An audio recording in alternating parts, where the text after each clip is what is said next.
A group of public interest lawyers continued their protest at the National Assembly for the second consecutive day, demanding the immediate suspension and prosecution of Farouk Ahmed, the managing director of the Nigerian Midstream and Downstream Petroleum Regulatory Authority.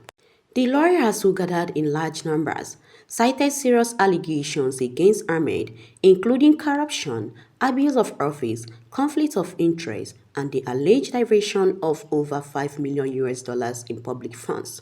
Convener of the protest, Ihensekhien, accused Ahmed of nepotism, alleging that he facilitated the employment of his son at Oando PLC, a private company under the regulatory oversight of the NMDPRA. In the interim, pending till when the issues are resolved or determined either in his favor or against him, that he should temporarily be relieved of his duty, because you cannot sit on an office where investigations are being conducted.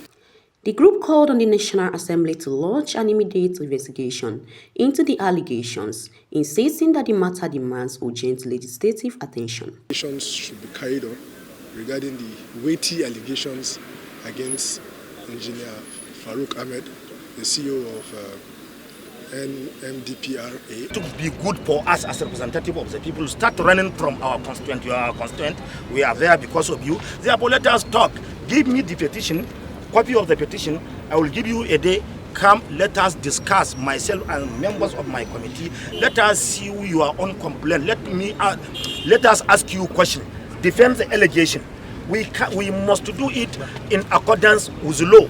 They further described the actions of the NMDPRA CEO as a blunt betrayal of public trust and a severe breach of official duty.